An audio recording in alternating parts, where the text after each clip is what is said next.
Topics and realities. A 2 hours debate program on Royal FM.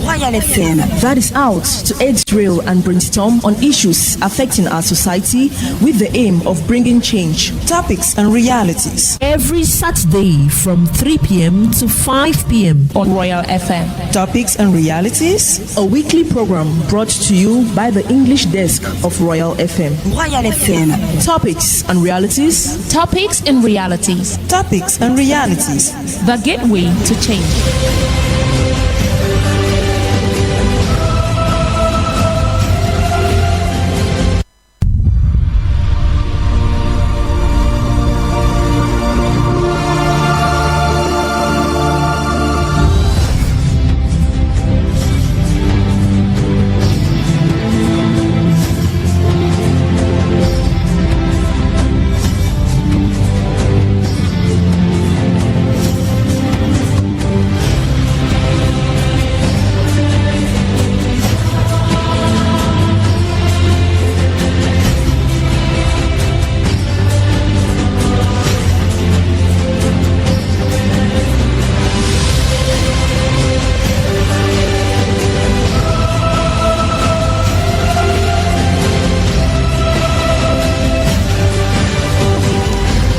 To be a modern, inclusive economy in Africa, experts say policymakers must focus on economic transformation based on the African spirit of assistance and solidarity. For according to Walter Rudin in his book How Europe Underdeveloped Africa, he stated that it is the spirit of solidarity and assistance which the white man exploit to develop Europe. Good afternoon, good people. Welcome to Topics and Realities, coming to you from Royal 88.4 FM and live on our Facebook page, Royal FM Space Cameroon. The Cameroon is in French. In today's edition of the program, as a teaser question, we shall be looking at the Cameroon economy faced with imperialism and salvage capitalism from the West. Can Africa and Cameroon in particular, solidarity and assistance be the solution to economic development? As our main topic this afternoon, we shall focus on the Anglophone crisis and following the arrest of Nnamdi Kanu of Biafran separatist movement of Nigeria, an allied movement to Cameroon separatist movement called them Ambazonia. There is persistent call for European countries to arrest and repatriate ringleaders of the Anglophone crisis. The fundamental question this afternoon is, can the arrest of separatist leaders in the Northwest and Southwest region based in Europe put an end to the ongoing crisis in the Northwest and Southwest region? The team keeping you company this afternoon is made up of Carol Pudanten, who is our copyright clerk, Rumele Kume is our sound engineer, plus our video editor on our Facebook page, Royal FM Cameroon. The program Topics and Reality is a production of Royal 88.4 FM, and we have the production assistant this afternoon from Pomi Sakante, with editorial coaching coming from Jampasi Antiala. Coordination is done by our own station manager, Bertrand Ouna. General supervision is ensured by Reverend Pastor Emmanuel Nobesai. For presentation, my name is Abel, Bela, Samari. I am the son of Donkey. Call me the moderator this afternoon. I will be right back after this music. Les mêmes causes produisent toujours les mêmes effets.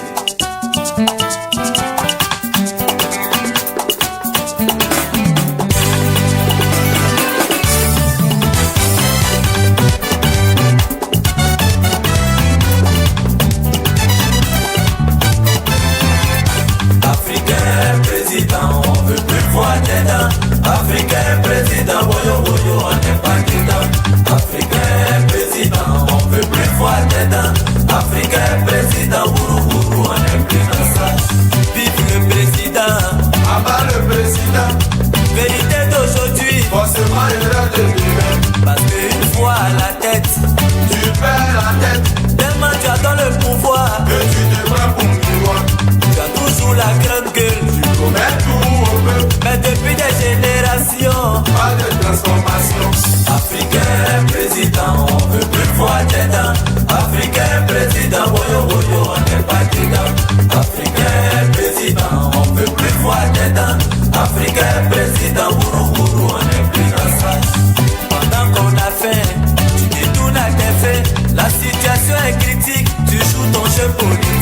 de la relance économique à l'éléphant d'Afrique, en passant par les jeunes gens aujourd'hui réconciliation. Tu demandes le matin, on te dit c'est Henri, le soir c'est Laurent, mais Robin était là qui dit mais président où vas-tu? Que cherches-tu? Au lieu d'avancer, tu ne fais que piétiner. Oh oh oh, oh, oh yeah, oh oh oh, oh, oh, yeah, oh oh oh, yeah, oh oh yeah. Africain président, on veut plus voir tes dents. Africain président, woyo woyo, on n'aime pas tes dents. Africain président, on veut plus voir tes dents. Africain président, ourou ourou, on n'est plus dans ça. On n'est pas politicien, ça veut pas dire qu'on sait rien. on sait qu'en politique, Mon peuple veut dire même non. notre économie Signifie bâtir un lit, une Côte d'Ivoire nouvelle. veut dire voler de nouveau. Tu es le propriétaire des biens, en même temps le voleur. Et comme si ça suffisait pas, tu es le juge incontestable.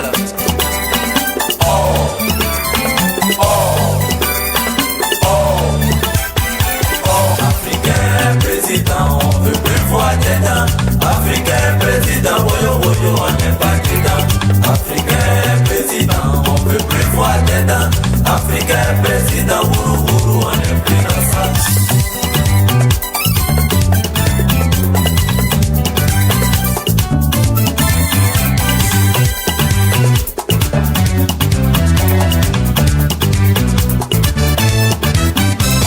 On n'est pas politicien, Ça veut pas dire qu'on sait rien.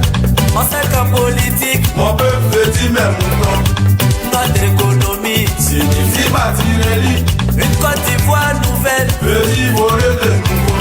Tu es le propriétaire des biens, en même temps le voleur. Et comme si ça suffisait pas, tu es le juge incontestable. Africain président, on veut plus voir tes dents. Africain président, woyo woyo, on n'aime pas tes dents. Quand on frappe un enfant, on ne doit l'empêcher de pleurer. Royal FM.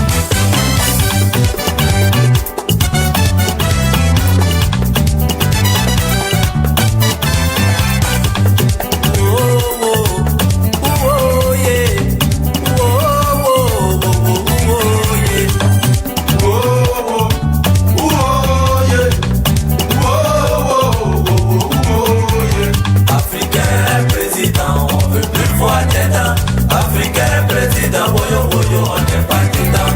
Africain président, on veut plus voir tes dents. Africain président, ourou ourou, on n'aime plus dans ça.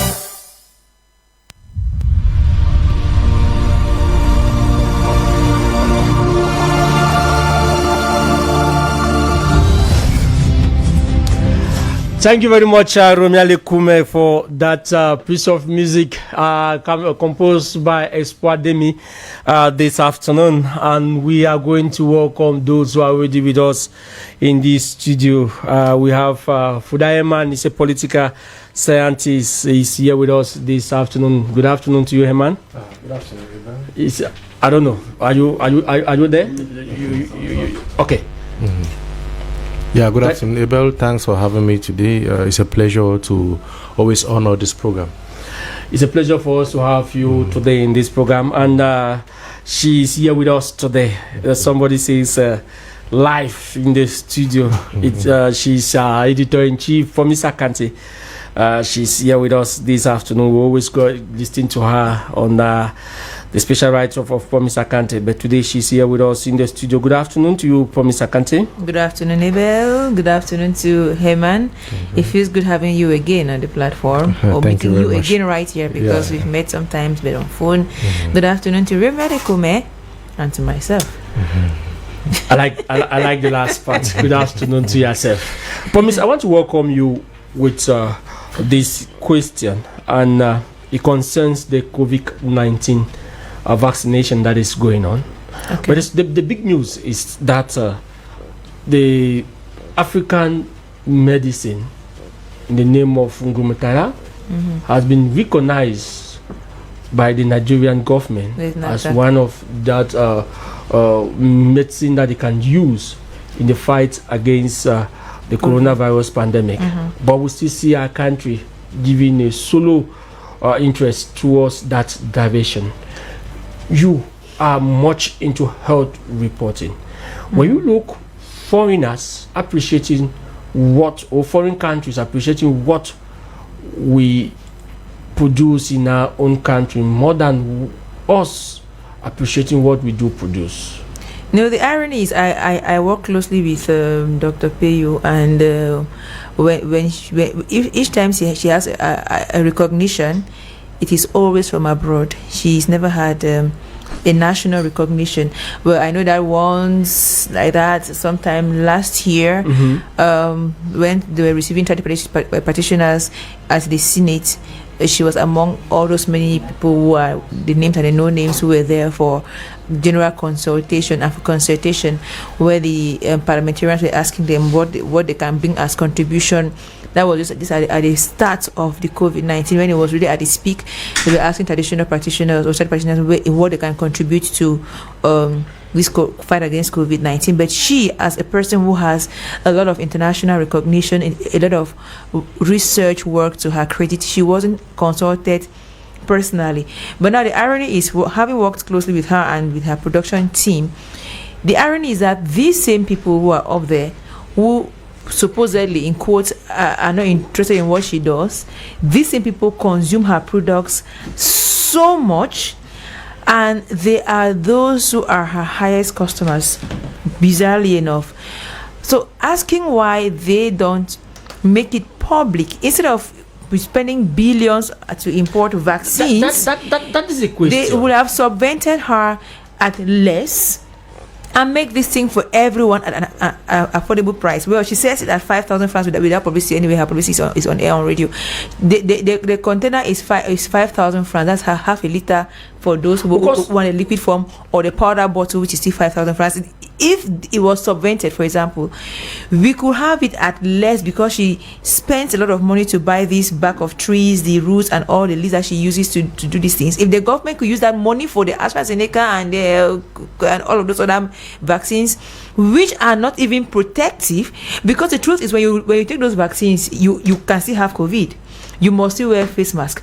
You must still social distance. So there is no. Sorry, I'm not saying that there's no need to take the vaccine, but no, because from the WHO website, it is clearly stated there, Mr. Kante, that the vaccine was brought in as a means to reduce the number of people who actually will be actually admitted in our hospitals. It was not like the immediate solution. And when you say, but you know that the vaccine needs to put all the measures, barriers, and all the like, all of those measures have to be in place. Yeah. But now we have the Gulbetara, which is, as you take it, you're being healed. We have many cases of people that I have sold to, who have testified to their healing. It's not like it's something we are going to pretend to hide somewhere to say it. It has shown its effectiveness. And you and I, Samari, we have taken this in because we know that we did not stop working. For example, we couldn't stop working because we had to come to the radio all the time. There are some people who could work from home, but we could not work from home, so we had to protect ourselves. You never caught COVID-19. We took them Gulbetara. We are all healthy. We are all strong. We have people who were almost losing their breath, even at the highest house in this country. The highest house. So why are we refusing to valorize our own homemade leaders who are not kind? I don't want to use the word wicked, because wicked is a harsh word, but we have leaders who are not kind, who don't have the interest of the people at heart. You heard someone who was supposed to be representing the people went to that same house of the people to say something against the people, that they should oblige them by putting. Anyway, I just smiled because I was like, how often do I even drink mineral water per year? I hardly drink mineral water. Unless they go and put inside snake water, but I'm not very sure it can happen, because even our water will even spoil the thing, because our water is too dirty. No, put inside will even spoil the water, will even spoil the vaccine. But on a more serious note, this Dr. Peyu, she has received of recent, like I think about a month or two ago, she had an Africa something female researchers award to recognize her input in this fight against COVID-19. This is Nigeria, which has homologated Gulbetara, recognizing it as a preventive and curative measure against COVID-19. And the report says that it goes beyond the normal cure of the coronavirus, yes, as prescribed. It cures other ailments. Yes, it improves the quality of sleep. It regulates your heart hypertension, BP, blood pressure. It regulates their blood pressure. It regulates blood sugar levels. It has a lot of other functions. I learned one of my one person who bought the product from me said the mother who was suffering from rheumatism actually said that after those she didn't recognize that it was a product that helped her to be stronger. But the beauty about when you have your plant in its raw form is that it has all its virtues. It has not passed through the laboratory for its virtues to be reduced to compress for just one disease. People used to laugh at how you have something called 200 disease cure. It was true because it had many diseases that it could cure, and that's because it is nature in its brute form. It has not been denatured. It still has all the values that Mother Nature gave to us. So I just think that it's because we have authorities or leaders who don't have our interests at heart and who think that for their personal gains they can sacrifice the common man. Promise, you just said it all. Her chest is even empty without no medal, but they give dead men medals that they can't do anything for the growth of this country. That is coming from Viva Jones. And we want to say good afternoon to Nadesh Etienne, who is following us live on our Facebook page, and equally to Abdel bin Ismail. He says good afternoon to everybody in the studio from Saudi Arabia. That is Abdel, I moved to you. I saw you wanted to say something concerning the coronavirus because I had a different question for you entirely. Okay, the question I want to find out from you, the passport is already there, and we see that the Cameroon government is very rapid in the production of the passport district. 48 hours, we already see some people possessing the new passport at 110,000 francs CFA. Why is it that at first they had to take a longer time to produce the passport, and now they are coming with reforms? They want to prove to the Cameroonian people that they had the means that they could do it earlier, but decided to go on the long trend. Will it not change in the days ahead to go back in the old habits? Because some people say old habits never die. Okay, as we said here, once had a program on this year, and we said that we'll allow them, we'll give them some time to check on the way they are going to arrange this. But the issue is that it's true. We've noticed that there are some passports that are already out. But I, for one, have not seen someone who has a passport who have gotten it for 48 hours. In 48 hours, so I'm still very skeptical about it. It's true, I've seen it, so I'm not yet sure of it. But it's true, it's already coming out. But what is tricky there is that the government itself. First of all, let me say they're producing it's National Security Agency that is producing passports. Well, first of all, in the beginning, they were late in the production of the passports because there existed some kind of things that they used to do in order to have their own money, in order to fill their pockets. So with this coming, it's true, it's coming to reduce the cost for people who used to do super fast mode, and now everybody is at the reach of everybody, but we're still very skeptical about it. I, for one, I've not yet seen one, but people are already testifying. But I'm not sure. Those who testify, from the people I've heard, there are people who are into politics. I saw someone publishing, I will not call the name, he published pictures of these are the passport and all the like. So I still need somebody. So you see more of a political hand into it. Yes, I'm seeing more political hand into it. So I think it's not even feasible with what happened, at least to 48 hours, knowing our country. It's not going to be possible, but let's just wait and see again. It's just not up. It's not up to 2 months already. Yeah, that it happened. So we'll still give them time, at least 3 months, in order to see how things are going to happen before we can say anything. So from his second day, from he's just smiling. We don't know what is will happen. Thank you for being there. That is one of the issues that I wanted to welcome you. We are going to take Artiza this afternoon. We want to look at the situation. The Minister of Finance the other day was at the level of the National Assembly, and he was questioned by the members of Parliament on the reason why the Cameroon government should still go borrowing in order to finance some projects in the country. The minister says that we need it because we don't have that type of economy which is vibrant and that can really help in the sponsoring of different projects in this country. The question I want to ask you, Herman, does the Cameroon economy, or let me put it this way, does Cameroon has a good economic? An economic that can be independent, that we can sponsor within us, from within, not from external. I would say that, first of all, in Cameroon, we have everything. Cameroon is one of the richest countries in Africa and even in the world to an extent. And I think we got all the resources, everything possible to make our country rich. But the issue is that bad governance and corruption has come to impair all these projects. But I think that our economy is relatively good compared to other countries. But as a third world country, we will still go borrowing because, first of all, we don't have all the required money.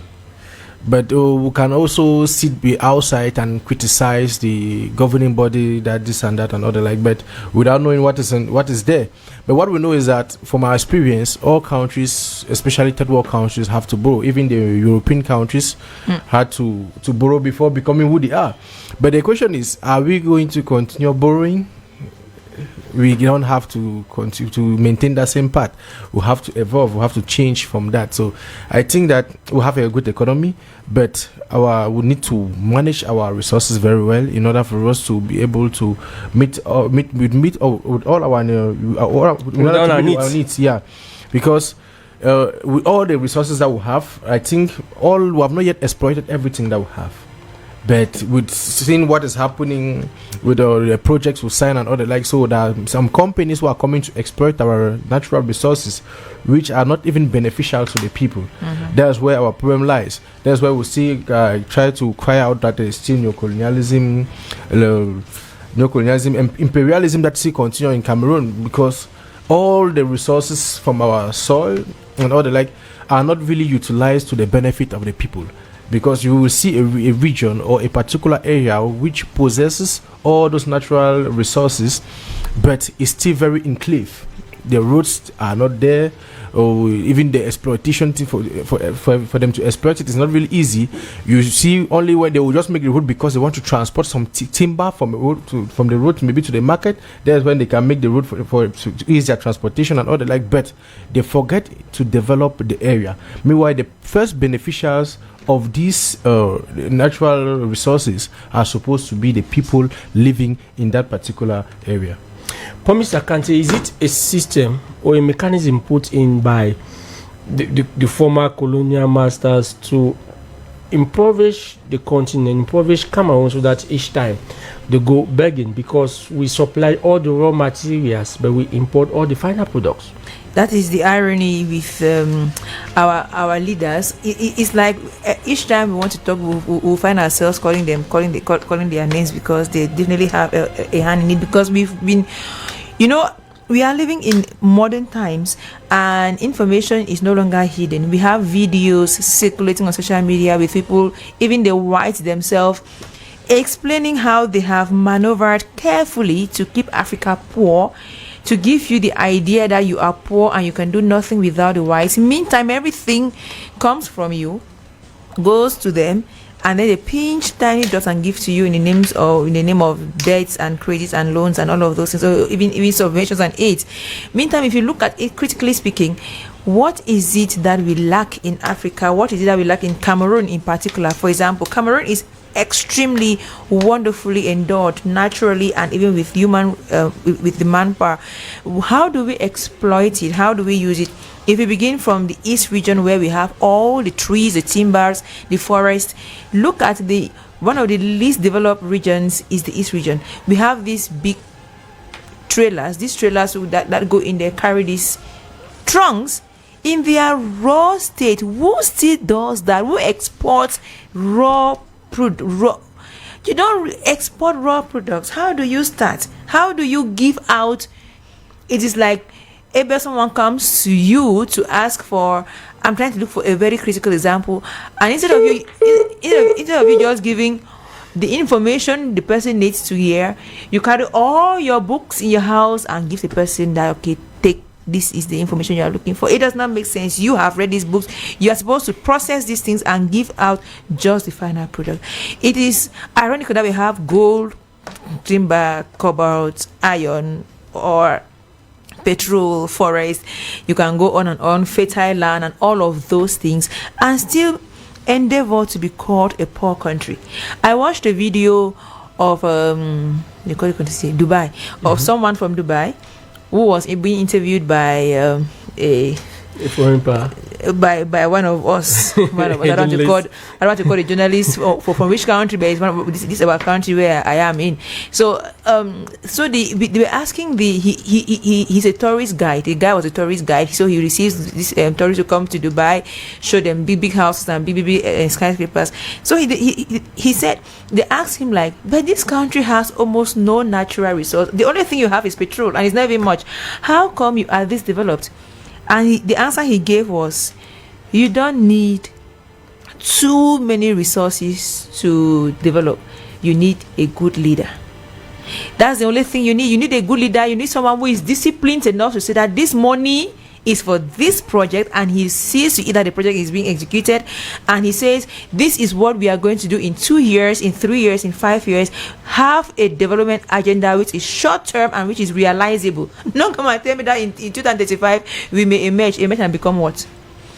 Dubai is one of those countries, you know, that is a desert to begin with. They don't have water, they don't have any other resource, they don't have trees, they don't have oceans that we have. They have their forests, sand, desert. They have the desert, sand to be more precise, with a tiny portion of oil that God has given them.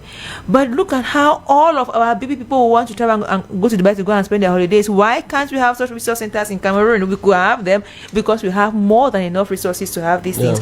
So the answer that man gave was, you don't need too many resources to develop. You just need a good leader, and good leadership is everything a country desires for. When we look at your own leadership, people amass thousands of millions of francs here and keep for themselves. You that 1 billion is actually 1,000 million, right? And one person has 50 billion alone. That is 50,000 million. Now imagine what you can do with just 10 million, for example, for the road to from Bamenda to Nwa, for example. Imagine what I can do in Awing with just 100 million francs. I will put light, I'll put electricity, because the one that is there is just one phase, it's not 3 phase. So I can put 3 phase electricity in Awing. I can probably supply pipe of water and improve the road network. Now somebody, an individual who calls himself a leader of a country, decides to sit on 50,000 million alone and thinking that he's a leader. That is not what we want. So solidarity has disappeared. That is my landing word. Solidarity has disappeared. Yes, the African solidarity. I take some questions here. They say greetings to greetings, great mind. Greetings, great mind. More greetings to the lady of honor, Promise Akanti. Well said, Madam Promise. That is coming from Viva Jones. And we equally have Abdel bin Ismail, who says that it's just a matter of time and the so-called biometric passport will take the same direction the ID card has taken. I even wonder how people will apply for passports when they don't even have an ID card. And joining us in the studio is Chi Jodone. He is I always like to call him the youngest politician of our generation, with a great mindset, and he's a member of the opposition Social Democratic Front, the SDF party. Good afternoon, brother. Good afternoon, bro. Good afternoon to beautiful lady, Madam Promise, and my very good brother, Mr. Herman. Good afternoon to listeners. A special good afternoon to the family, the great family of the SDF. And of course, I want to use this opportunity to take the lead and start wishing the national chairman, His Excellency Nijon Frundi, a very happy birthday in advance, for we will be celebrating 80 years of his life here on earth, over 40 years of political struggle. And then, of course, we are at a particular period in time where him being our guide in the democratic revolution in Cameroon is preparing to see how He's going to map a way and give the baton to the next generation to continue the struggle for a better society. So it's a wonderful opportunity for me to start telling him, as we call him Daddy, he's our father. We're wishing you a happy birthday in advance, and also calling on all STF militants and Cameroonians that have believed in him to renew their confidence in the national chairman, renew their confidence in the ideology of the STF, as the great leader is concentrated working to map the way forward, and we will be accompanying him in that light. From the way you just spoke, I know that the SDF is doing well. That is the big news within the SDF party. Well, we need to celebrate the life of the great man, Ni John Funde. You met us when we were discussing on the possibility of seeing how we can bring back the Cameroon economic vis-a-vis the COVID-19 pandemic, because we saw the Minister of Finance the other day at the level of the National Assembly being questioned on why we keep on borrowing money from the British Wood institutions in order to be able to revamp our economic system. And your party has been one of the party in the National Assembly that has been very frank on this issue. When you sit, you learn that your country goes out there to borrow more money. What comes to your mind? Well, the struggle for good governance that the SDF has been championing is not a struggle that began today, because it is instructive to know that if we are looking at maybe what you call the COVID gate, I'm sure you will, for example, talk about the toll gate issue, which was a proposal of the SDF, and the present political machinery that is governing this country by the force of things actually took up this target. And I'm sure Cameroonians today are still asking themselves, what happens to target money given the roads we have?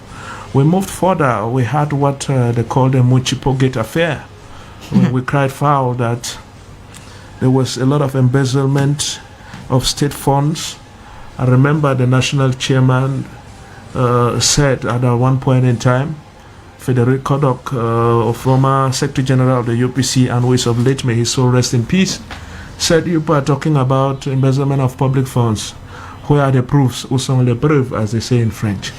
And when the SDF put pressure asking for a parliamentary inquiry, led then by Honorable Mbandam, may his soul rest in peace, and that is when Mustabia took advantage and launched what they call the Operation Sparrowhawk, which unfortunately, as we see it today, is a witch hunting operation where he is taking care of his enemies. Because law, normally, if we have to fight corruption, we are supposed to put everybody on the same platform, including Mr. Bia himself. So if he is fighting corruption and, for example, he is unable to declare his assets and cause others to declare their assets, and, for example, he is unable to render the justice system autonomous in such a way that the justice system can auto-seize itself of some matters that are of primordial importance to society, and rather prefers that instead of applying the Constitution to the letter by applying Article 66, he will instead create other organizations, CONAC, ANIF, and all that, and then cause them to write reports sent to him, so that probably politically, when he sees that you are not more in line with him, he will remember and remind you that, okay, all of you people like this, you are thieves, but now that you are no longer with me, I have your document and I'm going to put it forward. So, coming now back to the issue of the COVID gate, naturally Cameroonians are supposed to be very disappointed, and I personally am very disappointed at this point in time that we keep borrowing monies and there's no balance sheet to show for. We've had leaders in Africa like John Pombe Magufuli, who is also of late, may his soul rest in peace, that proved to us that it was possible to govern a country without going to borrow money from somewhere. And now when you borrow money, what do you borrow money to do? It seems like they borrow money for consumption, they borrow money to come and to take care of the administrative machinery. They are not borrowing money to produce And looking at the poor governance system, when you take, for example, the execution of public contracts in this country, you see that a football stadiums are built, for example, in Cameroon 4 times what they cost in other countries. You see the poorly constructed roads, and then you ask yourself, what is the money being borrowed for? You see at what level they told us about second generational agriculture. When with first generational agriculture, we have not yet been able to meet full potential. They bought tractors with taxpayers' money and kept at the boulevard, and only the government, those that are in government, can tell us what has become of the tractors today.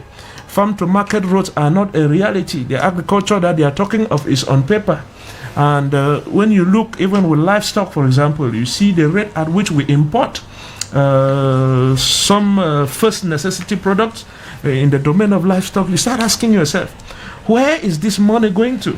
And of course, the answer is obvious. It is nourishing the corrupt system so that they keep the people poor. And the political logic in this is very simple, because they want to keep the people in a state of desperation so that the people remain loyal. And the message I'm sending to Cameroonians is that for how long are you going to be in a state of desperation? It is time we take our responsibilities into our hands. We recognize that the real ethnic groups that exist in this country are the ethnic groups of the poor and the rich. We should recognize that the real ethnic groups that exist in this country are the ethnic groups of the minority that govern, and the minority who are being governed improperly, and take our responsibility. Permit me say, in law, they say no interest, no action. The common man that has interest in a better Cameroon, they should recognize that for them to have that better Cameroon, the action must come from them. They must not wait for any messiah, and we take our responsibility and make sure that we put things back on rail. And Mr. Abel, just 1 minute, I want to point very vehemently here the role of the church, the role of our fandoms, the role of our family, and the role of our social settings. When I read history, memory lane, you will discover that the churches came to Africa and they called their countries to come and colonize African countries, because they understood that they needed politics to spread Christianity. There is therefore a sense in which we should understand that the very church that was used to colonize Africa, that church has a role to play in the liberation of Africa. I do not understand how a pastor can stand in church and only pray against bad governance, pray that the Spirit of God will touch leaders, but that preacher has never called on the people, calling their attention to tell them that you are the one that has to choose these leaders. Before you come to this church, I must see your voter's card. You don't come here and expect people that you claim that are bad to go and take decisions that will favor you good people who are absent where decisions are being taken, and you come here to pray. And prayer without action doesn't make sense. God is not happy about that. So how is it that these people that they use Christianity to come and colonize Africa, today they are working, according to the interpretation I have, if they maintain this suspicious silence, they can be accused of now working for the colonial master or working for those that are oppressing the majority, because being a moral authority, they have that prerogative to tell the people what is right, to make the people understand that if politics is not everything, politics is in everything. The fact of people going to church is yet another aspect of politics, because there is divine politics. They have to tell the people that because you people are good people, you have to go to the ballot box and make sure that you elect people who have the human being at the center of their policy, that you elect people who are of good moral virtue, you elect people who are less corrupt. But you see that we are more prone to have corrupt people. You have to tell at the level of the families. How many fathers have been able to tell their children that you have to take interest in national issues? Tell your child that no matter how brilliant you are, if people that are charged of taking decisions in this country don't take the right decisions, it will be very difficult for you to have the future you aspire for. Tell your children all this. And when we don't take this responsibility, we cannot be blaming all the government. Yeah. Hello? Yeah, good afternoon. Yeah, good afternoon. I am Umay Betran. Yeah, Umay Betran, you have the floor. Yeah, I am so amazed when I get my brother Chi talking.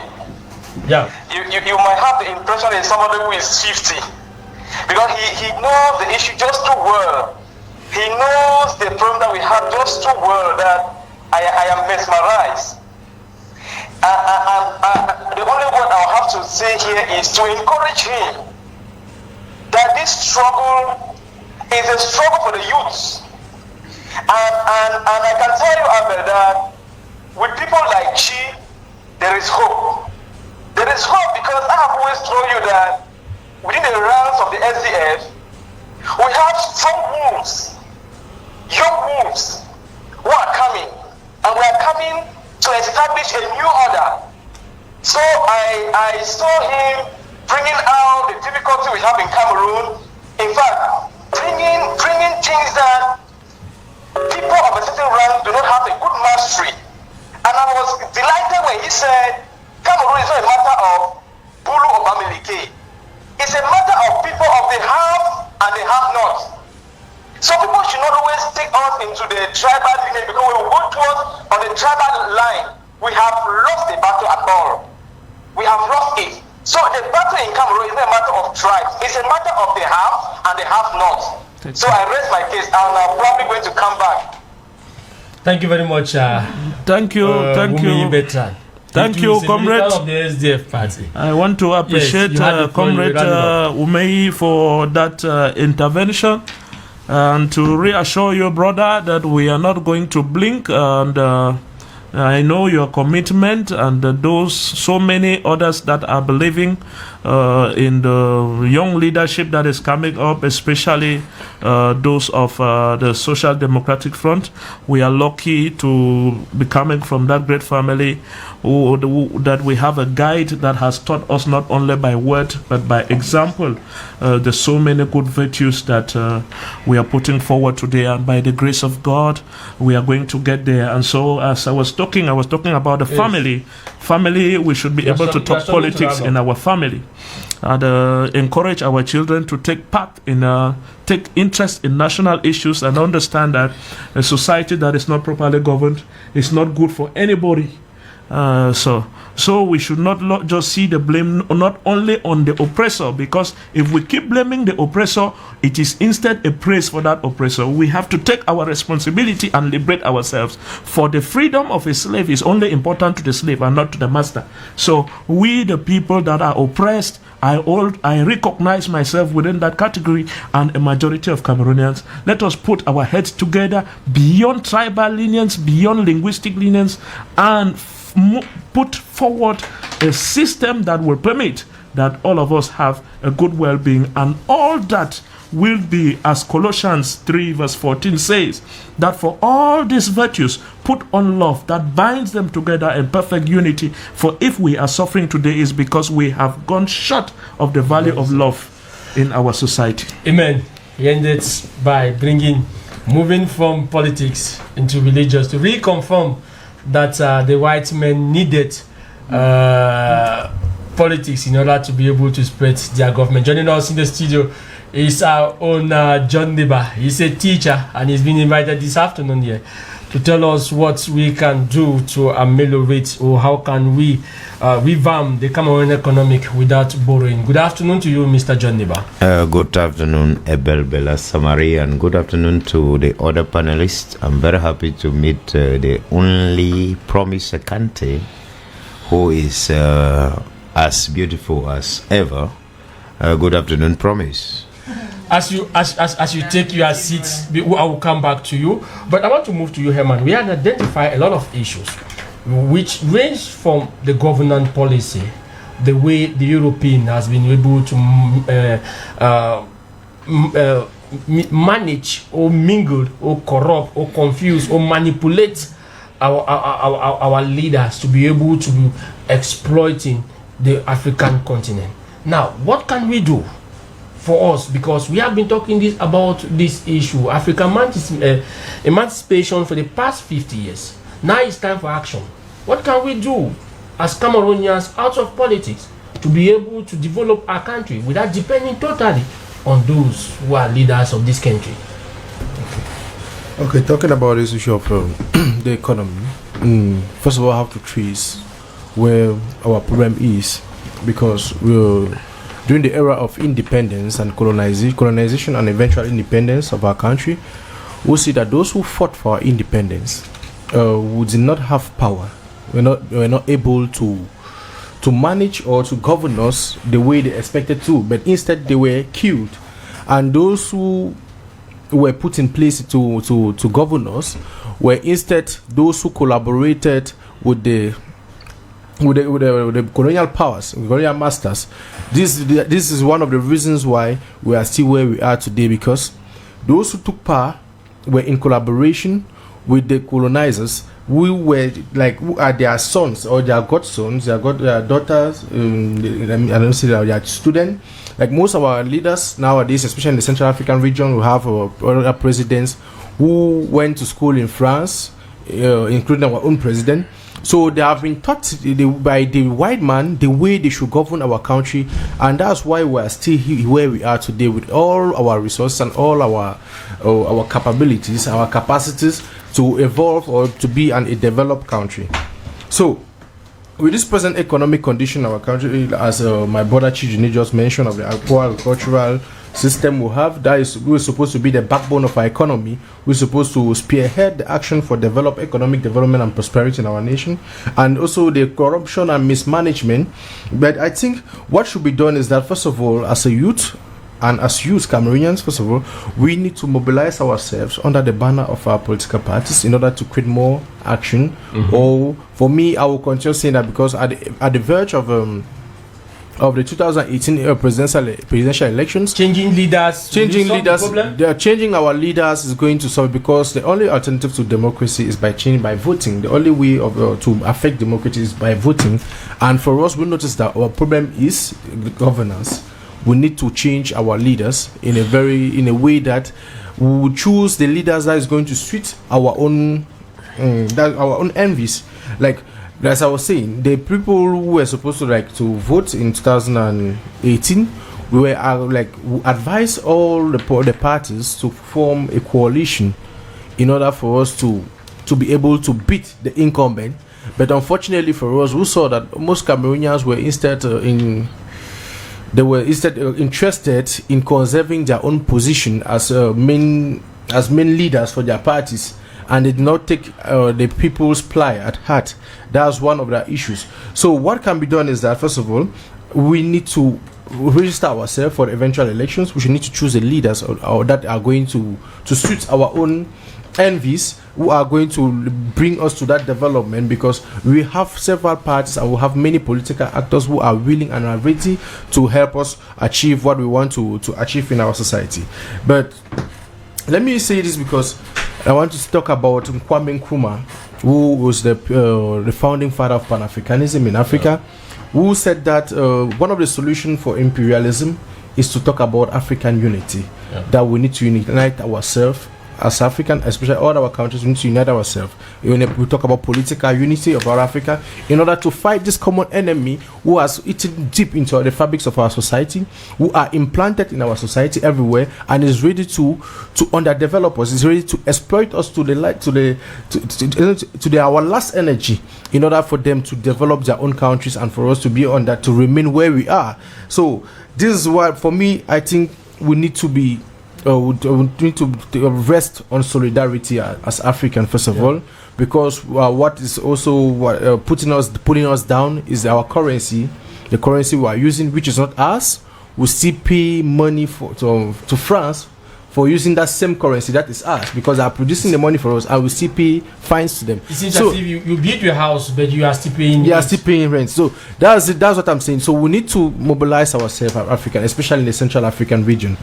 We need to come together as one, and in order to fight this. We saw this fight coming up in West Africa with the ECOWAS, but to an extent it failed due to what Ouattara did. President Ouattara of Cote d'Ivoire, who is a very good student of France, who frustrated this plan. But notwithstanding, the plan is still on the table of the ECOWAS, and we hope very soon is going to change, and we'll continue to cry this in the Central African region. I even think, why is it that Cameroon itself cannot just unilaterally look for ways in order to come out of the franc CFA, and let's build our own currency like what Nigeria did, and become autonomous in order to foster our growth and forgetting about our colonial masters. John Niba, we have seen a situation, especially in our economy, where everything is being exported. That is, our timber, our raw materials are being taken out of the African continent, and the African continent has the three main resources that guarantee riches all over the world. We have gold, we have mining, and all what you can think of. And sometimes this issue is being transformed. Then what is not usable in Europe is what is brought to Africa. You are a teacher, you teach these children. We want to come out from this issue because TJ Jones said, when we read history, and there is a book, you and I have read that book, How Europe Underdeveloped Africa, and they say the white man used the African spirit of assistance and solidarity to exploit Africa, and in that return, Africa had to develop Europe, because it was the African solidarity that contributed forces to the France government to be able to rescue them from the Second World War. It was that African solidarity and assistance that contributed to the labor that they needed in the construction of the road, their industry, and any other issue. We want to come out from this situation. What should we do? Well, Abel, Bela, Samari, a very big question that you asked me. And that is the question African leaders and those who shout that they are Pan-Africanists should have been asking themselves. But unfortunately, it seems as if they were waiting for a program like this to start asking such questions. Abel, I want to say that in order for Africa to be able to stand up and develop themselves, they have to do one thing. That is fight against inferiority complex. The inferiority complex in such a way that we have seen African presidents that have visited European countries and other countries, and they have been received by prime ministers, and they may spend 2 days without even seeing the president of that country, and then they go and sign cooperation ties. There's a very big nonsense that is called France Afrique. You take one country and equate it to a whole continent.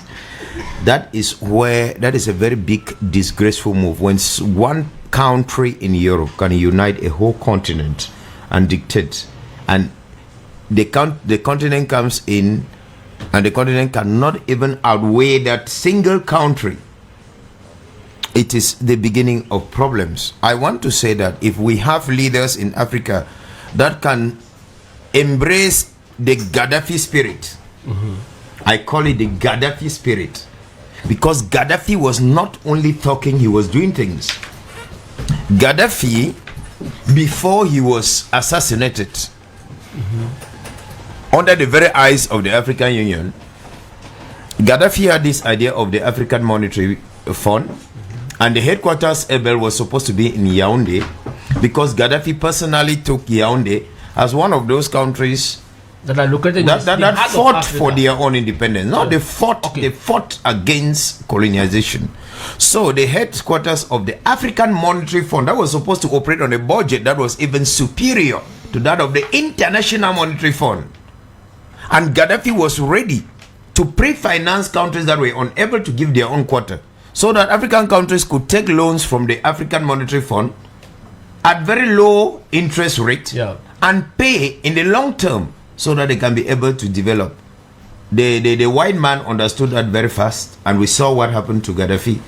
If we can have a leader who can embrace the Gaddafi Mugabe spirit, those who don't blink in front of the white man, who believe in themselves, those who don't come to power because a white man finances his campaign during elections and compromise his way of talking, then that will be the beginning of solving issues. Because we have many African presidents who cannot talk when some European countries talk, because their elections were financed by them. They influence almost everything, and now you are a stooge. You have to satisfy those who walked your way through. The second thing is to look into the education system. I'm a teacher at the base education. We think some work was done, some copy work was done, because normally There is comparative study in education, and when you do comparative study, what do you copy from elsewhere? You come and try to look at your own practical realities. Try to take what you can take, and what you cannot take, you leave it. So I think that the school program now that we have at the basic education level, if that school program could be taught the way it is supposed to be taught, and the government assists schools to give the basic necessities that are needed, because we have seen political leaders come out and talk of the numeric era. We want the numeric economy, but you visit Abel government schools, renowned government schools. I don't want to call their names. In the center of Yaoundé, there is no computer, not even one. The children still come and point the images in the book and say, this is the mouse, this is the keyboard, this is the monitor. They touch with their hands and say with their mouth. And we begin to wonder how the government wants emergence of Cameroon and even the emergence of African countries, if they continue to function like that in this world where everything has become numeric. How is it that in the city, in the headquarters, in the political headquarters, we have government schools that don't have even a single computer? The children still look at images in the book. That is a very big problem. But I think that if the government were to support educational stakeholders, will be able to give the children what will make them to be able to create and not to seek jobs and run out of the country to go and look for jobs in other countries. Because I think I want to laud the initiative. I want to thank those who came out with such a program. I just hope that maybe in the secondary and the higher level, such a program will continue. Because when you look at the program, the match theory with practice.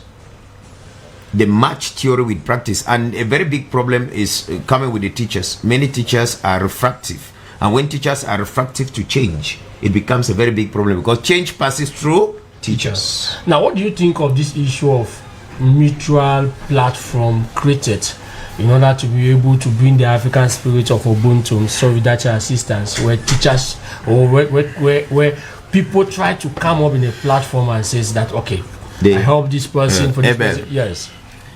Is that can that also be a solution? We come from a background, you know, the grass field culture in general. When I talk of grass field, I pick from the Bamileke and cross over to the northwest. Where you see when somebody is when you have, for example, if somebody is if I'm bereaved, it becomes an issue of everybody in the community. If my wife put to bed, everybody comes and contributes to it. If you have, whether it is good or bad moment, we see ourselves communion. We support each other. That is where I was coming. When you look at the Bamileke people who dominate the economy of Cameroon, it is not single-handedly. It is this mutual assistance. We meet together, we contribute every bit and bring up this person. Tomorrow we meet again. In the Bamileke land, it is a taboo and a disgrace to your family if you fail somebody's Njangi. That is a culture. And moving up to the northwest, to a certain extent, some of us seated here, we saw how I used to see how more than 20 women will come and work my mother's farm in one day, and it will be hectares. I think that is what we talk of, pulling our powers together. And talking about that, I remember the Emmanuel Nuebisai, your boss Abel, who has done a lot in that sense. And I want to call on rich people, business people who have the means. I think we should look into that direction where Africans as individuals can never succeed as individuals. I think they can put something in place, just like what Emmanuel Nuebisai has put in place concerning health, where you contribute for me, I contribute for you tomorrow. If I'm sick today, they may use what you have contributed to treat me. We call it insurance. And then the other day, another person is sick. We use my own to help that person. Very good initiative. But the problem is that Cameroon is complicated, Abel. Cameroon is very complicated in that there are cultures that don't agree. There are cultures that hinder the progress of this country. Thank you. And we think maybe the Ministry of Culture should sit down and let's sample and see which are those cultural virtues that we can pick and those that can be banned in order to develop the African continent. He too is joining us, Coach Prince. Thank you for coming on. You are a civil society activist, a political scientist as well. Good afternoon. Good afternoon, Mr. Abel Samari. It's an honor for me to be here. I'm sorry for the late due to traffic and one or two things here. And I want to extend a warm afternoon to all the panelists seated here with us. We have Daheman, we have Chi Jodene and John Niba. Yeah, and a warm afternoon to all the listeners out there as well. I will come back to you, like why you take your seat. I move to you, Chi Jodene. There is a question I want to ask you. There is something what I gather from John Niba presentation that's of fighting against the Africa inferiority complex. You are a politician. Do we have leaders in Africa, political leaders in Cameroon that can take up that challenge? Well, I stand in front of a white man and tell the white person that enough is enough. Before you stand in front of the white man to tell him that enough is enough, you should be able to stand in front of your fellow brother and tell him that, brother, I love you. Okay. Yes, because if you don't love your fellow brother, you will only collaborate with another enemy to your fellow brother, thinking that you are being favored. That said, when I gathered what my brother here was saying, he was getting into the details, looking at it culturally and all that. It was really deep, and my brother Herman too came up with some points. Yeah. I want to take advantage and say that the solution to Africa's, one of the solutions, main solutions to Africa's problem, is good leadership. Okay. Good leadership and a good political system. Because the individualistic tendencies have failed. He was pointing the issue of Gaddafi. I don't want to go analyze Gaddafi's issue, but he was very individualistic. I don't want to analyze that. Okay. But there is no way you can... Maybe because he tried to rally others, and since they have personal interest, they could not rally with Gaddafi. No, I'm telling you, man. Sir, I'm a political scientist, and if you want to get to Gaddafi's story, I will tell you after this, and you'll be very shocked. So, but let's not get there. Gaddafi, may his soul rest in peace. What is important now is you and I, as we're talking. Yes. And I'm saying that what Africa needs right now, what Cameroon needs, is good leadership and a good political system. Because a single individual, meaning that the political system has already failed in Cameroon. Of course. Okay. We have what they call an overload of the political system. The political system has been overloaded with demands. Its existence. Yes, it has been overloaded with demands which have become so complex and so numerous, and which are a result of the fact that that political system has been giving the wrong solutions to the problems that we face. So the way forward, simple, is to look at the leadership of Cameroon and make sure that we have a leadership that puts the human being at the center, and that we have a good political system, which is preferably a federal system. And my brother Herman was talking about the issue of coalitions and all that. I want to react to this because the SDF is touched here. The SDF has a whole history of coalition initiatives. It started in the early 90s when we said we will not go in for elections until we have an independent electoral commission. You people know how President Paul Biya used corrupt means. He announced that money was going to be given to those that will go in for elections, and all the others, a majority of the others desolidarized from the SDF, and the SDF was left alone with the people. But what surprises me is that the people seem to have forgotten that at that point in time, the SDF stood only with them. And for you to have a coalition, there are so many questions you can answer, and I can tell without fear of without any benefit of doubt that the SDF has been very objective in its own notion of coalition. Look at what is happening now within the context of the so-called Anglophone crisis. When we were going in for elections, the Anglophones are crying today for a federal system of governance, a system that will permit them to manage their own activities, and it is the cry of all Cameroonians all over the territory. But when we were going for elections, the so-called opposition parties that told you that they are working for coalition, it was a coalition of individuals and not even a coalition of ideas, because none of them could openly tell you that they stand for a federal system of government. But you saw how they quickly came back after presidential elections because they want to defend a so-called victory. They now tell you that now we now want to talk about Anglophone issue. We are now putting more interest on the Anglophones. We are now thinking that federalism is the right thing. All this demagogy in politics is to say this, Mr. Abel. The problem is this: if Cameroonians can choose among two things, it is possible for Cameroonians to choose among 10 things.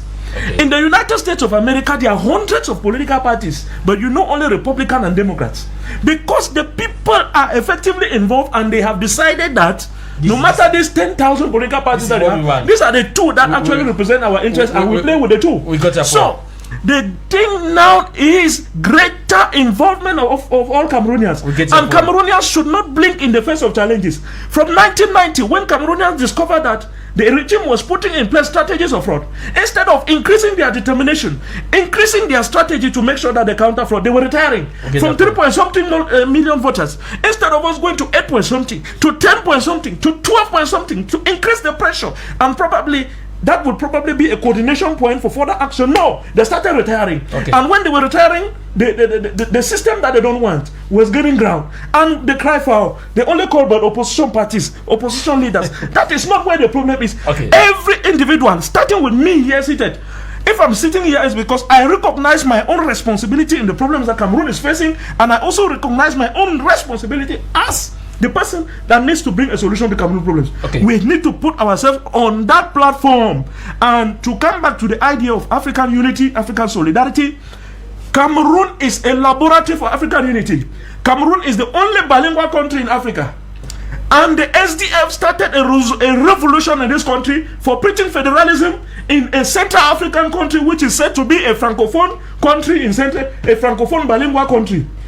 The federal system of government was a revolution that if Cameroonians succeeded, if we succeed to have a federal system of government and succeed to have Central Africa federated, I'm telling you that we are going to be the laboratory for the unity of Africa, and when we get there, everybody is going to have the cause to smile. So the simple issue is leadership. It is leadership that has transformed Singapore. Leadership and a good system of governance. It is leadership with John Pombe Magufuli that transformed Tanzania within a period of 6 years.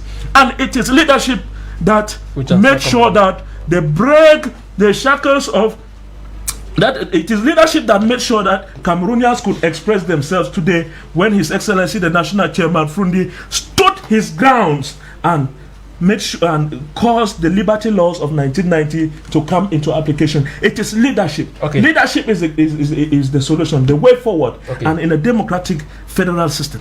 We got your point there. Tata Julius Wingo, he says super, and we are almost moving out of this teaser. Let me just give the microphone to Cotton Prince and just to find out from you in one word. You met us when we were talking about how can Cameroon economic improve. How can we improve Cameroon's economic so that we should not go borrowing again? Yeah, thank you very much, Mr. Abel. We'll be wrapping up. I'll be brief. I listened to the news and I listened to one member of parliament, honorable, who is a CPDM member. He actually said he was making mention of the fact that Cameroon, that the problem of Cameroon comes from the colonial masters. And if the colonial masters get to borrow us money, let them not put their hand behind to control that money borrowed. But the question I picked out was, must we borrow? Don't we have means of generating income? That is the question. What do we produce? So in order to answer these questions, I think to be brief, the first thing is we must start producing in Cameroon. Cameroonians or the government in place must ensure that they put all the necessary mechanisms and tools ready for production. Because when we talk about production, we should talk about gross domestic product. And if we have to go that with balance of trade and everything, we understand that there's no economy that can grow up without infrastructural development. Where are the roads? Where are, the plan triennial that the government put in place recently for the youth, for the young people, has more of agribusiness, agricultural and other livestock in it. And I ask the question now, you putting this in front, it's a good initiative, you put livestock in front, but what happens when the Minister of Livestock Animal Husbandry goes and sign a contract with Brazil in order to produce, to import chickens and other livestock. But the plan Trina began in 2016, and to date, it was a 3-year plan, 3-phase. And where are we going to? And we are talking about improving the economy. It doesn't end there. You talk about agriculture. Agriculture, you are encouraging the young people into going into agriculture. But when they do the production, where are the roads to remove the farm to market? Available markets. They are not there. Let's forget the market. The market may be there, but the problem is, how do you transport the goods, or how do you transport and transform the goods in order for consumption? All these things, if we have to improve our economy, we have to start looking from there. Because I want to take an example of that. Last year, I think the tomato incident in Cameroon is not a surprise to everybody out there. There was high production of tomato in Cameroon, but it got bad because we could not manage it. If the consumption was not the best, or if the consumption will not meet standards, what happened at the level of transformation? We don't have industries that could transform that. So all those things must be taken into consideration before we talk about improving the economy. And lastly, to end with that, improving the economy also, we also need to, I want to buy the idea of one of the panelists who talked about the educational system. The educational system needs to be looked on. Why? Because you can't be talking about production where today we are growing the economy, where today we are talking about electric cars, we're talking about well, you talk about e-economy, e-learning, economy numeric, and the likes and the likes. When we are talking about that, we don't first of all have the electricities. We don't first of all have all those things. So it is. Yeah, Abel. Good afternoon, sir. Good afternoon. How are you? Fine, Pastor Adam. Yeah. You have been missing. Yes, sir. Yes, let's get you. Yeah, I'm just happy to listen to this program this afternoon. Okay. And I'm just tell you people that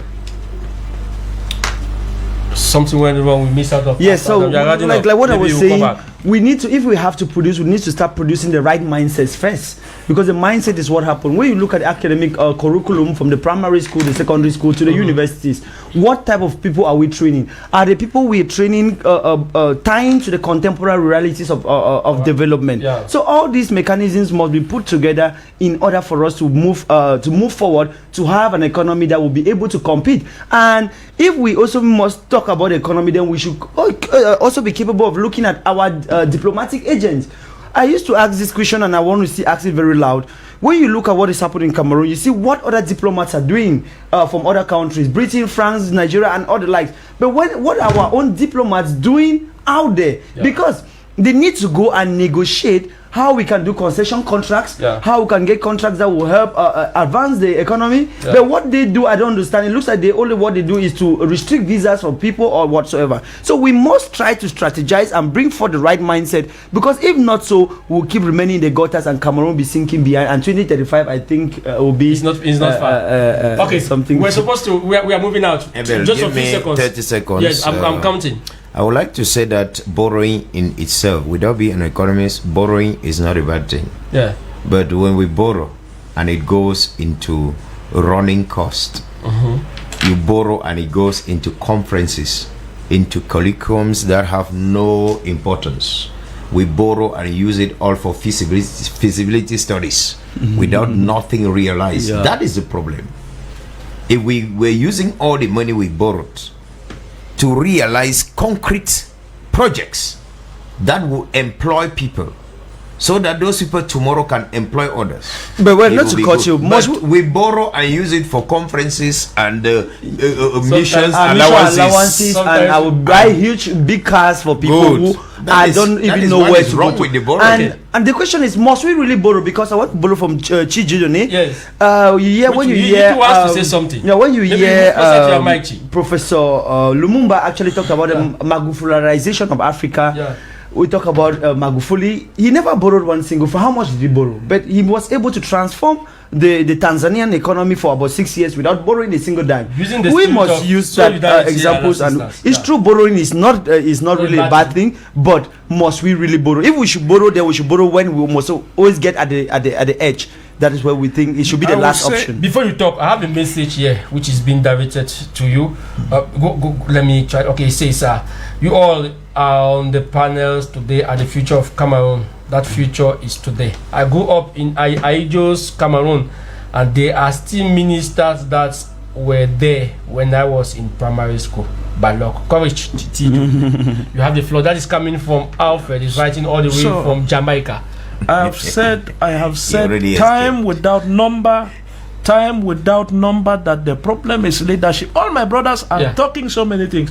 Those that have to put those things in place are leaders. And we need the strategy is leadership. Okay. And what I am telling Cameroonians, I said the leadership of one man cannot stand the strong systems that are against us. We need leadership within a system, and in Central Africa, the revolution we must carry, and I'm calling Cameroonians to rally behind the SDF, is to realize a federal system of governance in Cameroon that will now spread into Central Africa, and then we will federate Africa. That is the starting point. Thank you.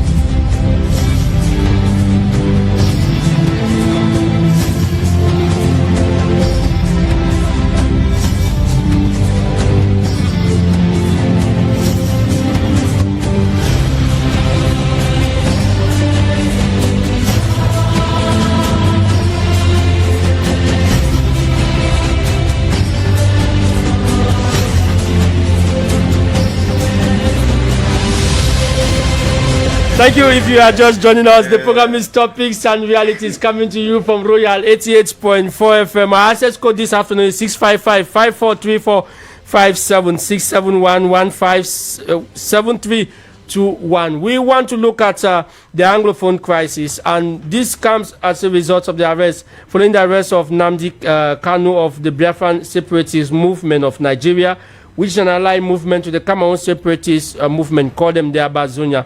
There is a persistent call from the European countries to arrest these separatist leaders with origin from Cameroon. The fundamental question I'm asking you, gentlemen, this afternoon is that the Anglophone crisis is still ongoing. And following what happened in neighboring Nigeria with another separatist movement out there, there is a clamoring call that we should also go on the offensive and arrest those who are perpetuating violence in the northwest and southwest region.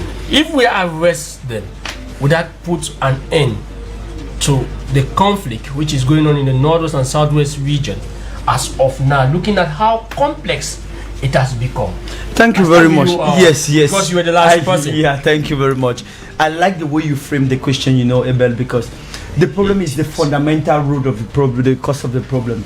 Arresting them, does this solve the problem? And I want to go back to, I was very interested in the case of Nnamdi Kanu, the IPOB leader, indigenous people of Biafra, leader who took over General Ojukwu, the Major General Ojukwu, whom if we have to trace, we'll have to trace back right up to 1967 of the Biafra revolution or Biafra war. You know that Ojukwu had a personal relationship with the French government. Yes, of course, we will come to that. That is very important. But now, to continue with that, I want to trace that issue. Look, what happened? Do you remember the Aburi Accord in Ghana, where Major General Ojukwu and Major General Gowon actually met in Ghana in order to resolve the Biafra crisis? I think that was 1968. Now, when they met there were some things that were being met, resolutions that were being met. When they went back to Nigeria, where those resolutions actually attained, because if you follow the Biafra secession struggle, it began right at the level of the colonial masters, when Frederick Lugard actually partitioned Nigeria. Now, my interest is this. No, I'm coming to that. They have arrested people in the other country. Once here in Cameroon, you see a lot of agitation that we should also arrest our own. Yeah, it's good that our listeners understand this from the root. Because if you don't understand it from the root, it will be very difficult to make a judgment. Okay. I don't want to make a judgment, I want to do an analysis. So it's good that they understand. When you look at that from that angle, the Biafra people, the Igbo people, were divided from the Yoruba and the Hausa. But if you look at that division, it wasn't actually partitioned the right way. So when the Hausa, who had the large majority of the population, started dominating the Igbo because of their growth in business and other things, it became a problem in Nigeria.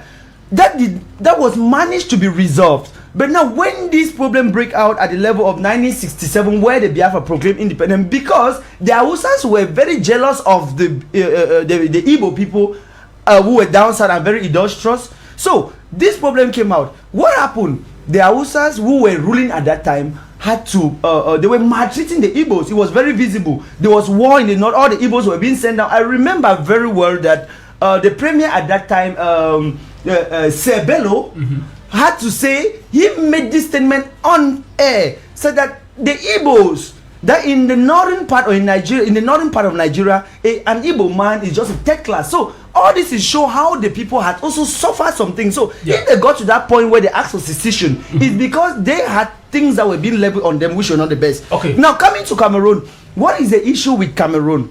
Cameroonians, those from the Anglophone part of former West Cameroon, are clamoring for bad government. Against bad government, thank you very much, and other ills and malpractices that are out there. Now, what happens is that the government, what is the government response? It wasn't dialogue. The government response at that time was military. We will have to quash down these people.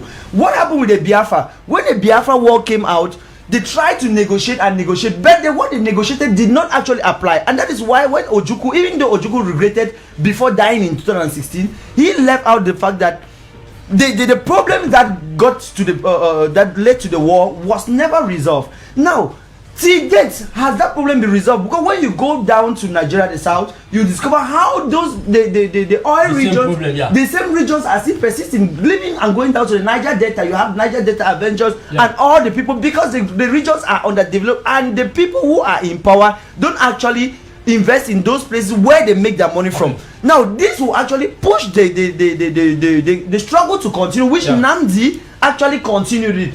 Now, at this level, you ask the question: how was it? How was he arrested? That is the question, because most people are putting that down. His arrest, at the time of his arrest, what passport did he possess? It was a British passport. And you come now to ask yourself this question: who are those that are behind all this? Because some people are coming in front and telling us that the secessionists, we don't want to see them.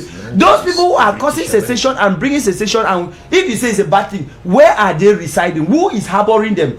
And now, those people who are still clamoring for secessionists against the government which is in place, which is not doing the right thing, who are those still covering the government? So these things that we must look into it. So arresting those from Cameroon, I don't think we solve the problem, because Anglophone problem didn't start today. There are people of blessed memory, Molan Jolly Tumbe and the others that you can call their names. It is not today that they began this thing. And what is the plight? What is the quarrel? The quarrel is bad government. Have you resolved? Look at the Bamenda Babaju Road. Look at this, because it's not about the secessionists who are living out there. We had the national dialogue and all those things. Of course, the national dialogue. It was a very sweet dialogue that is still working on it. We already have the regional council that have been put in place. You forgot another one. We had the special status, which was also put in place. So I don't know, you're a journalist, and most people out there don't know how special that status is and how it's been going. So if the people bring out a cry and you don't solve the cry, and you think that arresting them or beating them will solve the problem, I ask you the question: know that how long will you take you to keep arresting people, and how long will you take? So I believe that arresting them is not necessarily the problem, because they are not here working. They are not the ones in the ground carrying the guns and the like. Those young people who are in the bushes carrying the guns, those young people who are not able to go to school, they should be the target. If you happen to fix the roads, which these young people may decide to either go into agriculture, they'll be able to produce their goods, and the roads will be good for them to carry to the market. It doesn't end there. Those other people who are doing transport out there, how do you solve their problem? So you have to solve these problems in order to ensure that we cut out the causes of these secession and other things from the roots. I'll get back to you. Thank you very much. I move to you, John Niba. We saw the arrest of Julius Ayok Tabi and 9 others in Nigeria, February to Cameroon. At that time, we thought that the Anglophone crisis will come to an end. No, I never thought like that. Maybe you were naively. We saw the arrest of Agbobala and Dr. Niba, and that Fontaine, the members of the consortium. Good. But we saw another escalation to what we have today. Now, with this clamoring call that we should arrest the winning leaders, should that be our focus, or we should focus more on how to see that this conflict comes to an end? And if at all we arrest all those leaders, will it come to an end? Thank you, my brother. Arresting, it has been proven loud and clear. A whole interim government, a whole government of Ambazonian state was arrested in Nigeria and brought into Cameroon. Cameroon, all the money that was spent and all whatnot to bring the Ayuktabes to judge them and sentence them to life imprisonment, the Ayuktabe and the Tassan Wilfreds and the others, yielded no fruits. That was what those who did economics call unproductive labor. Just like you mold bricks and rain falls on it and scatters them. Because the struggle never even dropped down one bit. Instead, the arrest of those people attracted international sympathy. That is why nobody has been arrested again today. And Abel, I don't want us to make this rapprochement between the Biafrans and the Cameroon. But that's what Cameroonians are doing today. Please, especially with the arrest of the Igbo people and the West Cameroonians. There is a very clear difference between their two struggles. Yeah. Others can be called secessionists. That is the Igbo people. They may be given that name. Why? Because at independence, when Nigeria got independence, they were part of that celebration. They were there at independence. The borders of Nigeria at independence included them. On what grounds can we actually call West Cameroonians secessionists? On the date, on the 1st of January 1960, when French Cameroon got independent, West Cameroon was not part of them. But they had to come through unification. They consolidated borders, their relationship in 1972. The borders at independence. The borders at independence in 1960 never included West Cameroon. So I think that the word separatist or secessionist applies more to the Igbo cause than to the West Cameroon cause, people who are just struggling to reinstate a state that existed. I just saw the other day a first school living certificate that was issued by the West Cameroon Ministry of Education to a child some years back. It means that those ministries existed, that state existed. People are struggling to reinstate it because all the agreements in Fumban, all what took place before the unity you make allusion to has been violated. No, but I don't think there was a state at that time. I don't know the name you. Please let me finish. I don't know the name you call it. The only thing is this: people ask who was the president, and you know that in Britain up to today there is no president. They have their prime minister. No, that is not the same case. But please, they have a very vital case. So the queen should be distinguished. The queen at that time controlled key ministries like defense, like finance, and others. But that was the premier of West Cameroon. That is why we have something that was called the West Cameroon. The West Cameroon Ministry of Education. It means that there were ministries that functioned during that time.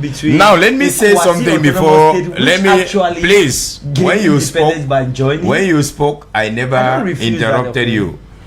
Let me finish by saying that arresting everybody and bringing them back will not solve any problem. If that be the case, the government of Cameroon has failed as concerned diplomacy.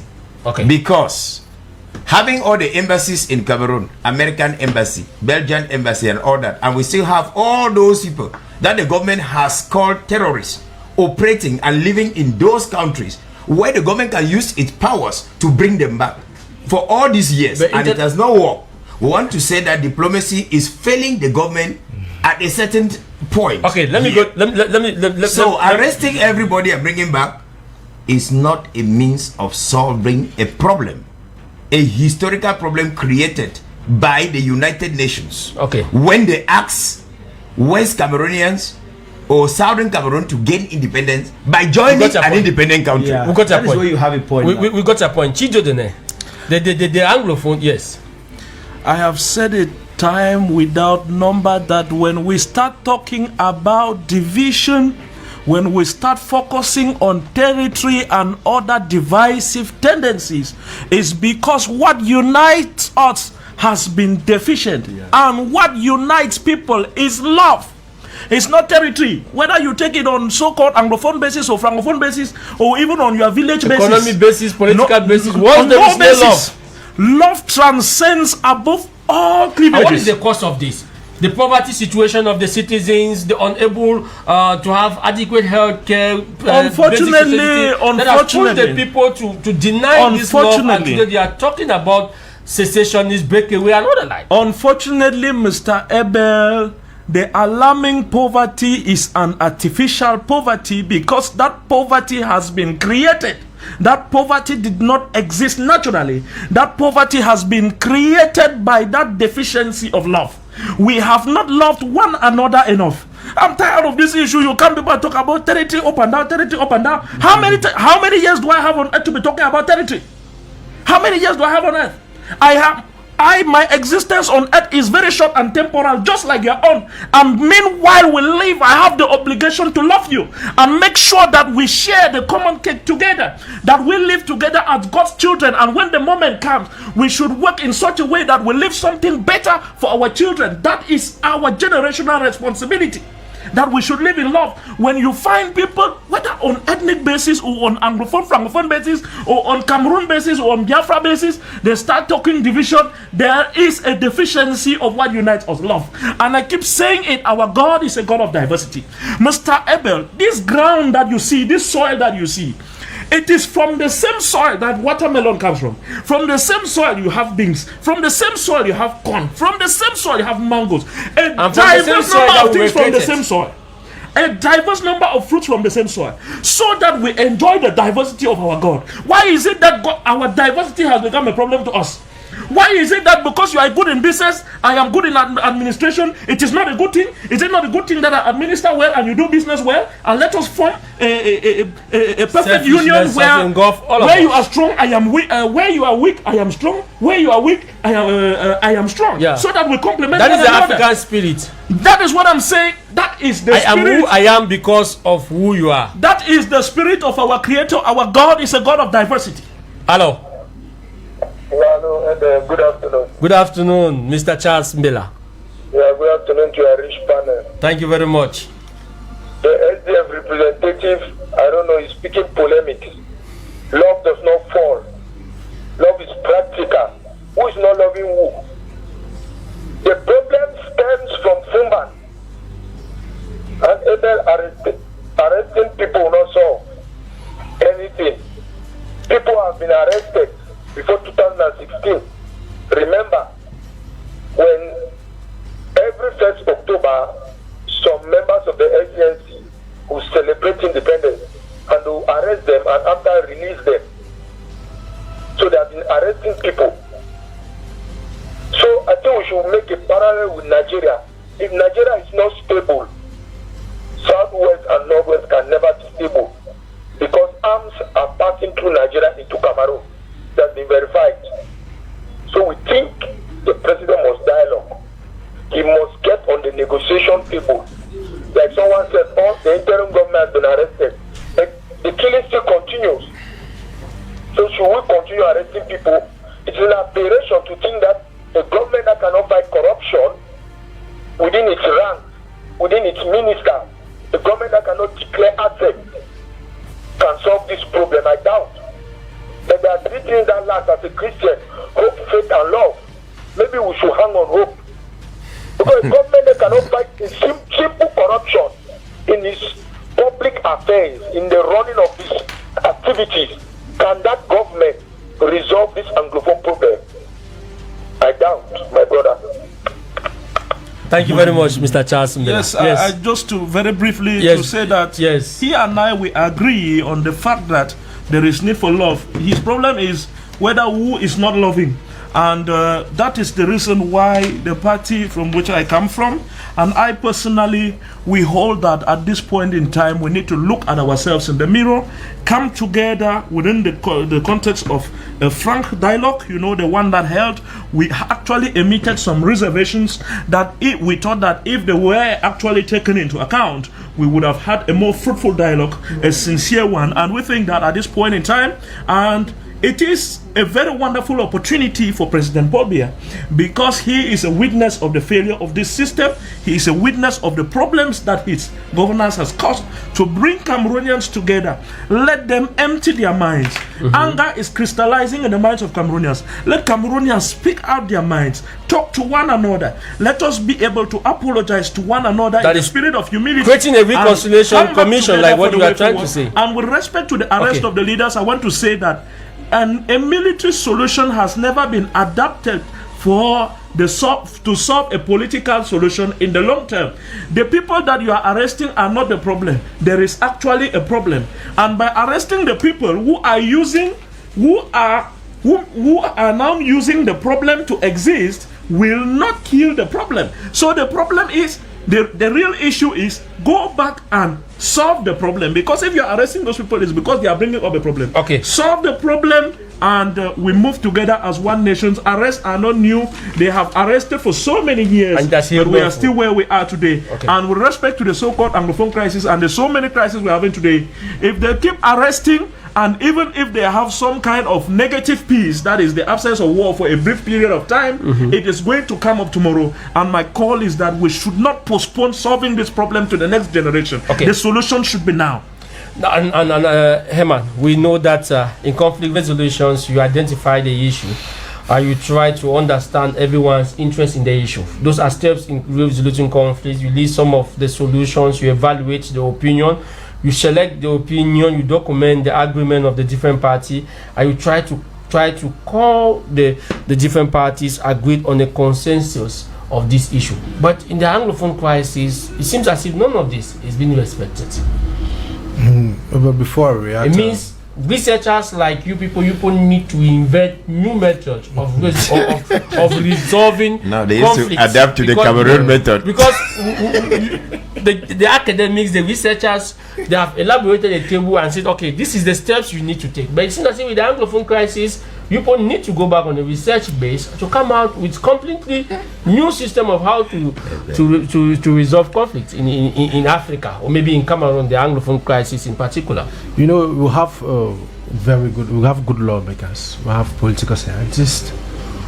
At least the government is not in your hand of all those methods of conflict resolution. But why are they adamant? But we need to understand that it's a political, and there's a political blinker, and then there's a lack of political will in order to resolve this problem significantly to its root.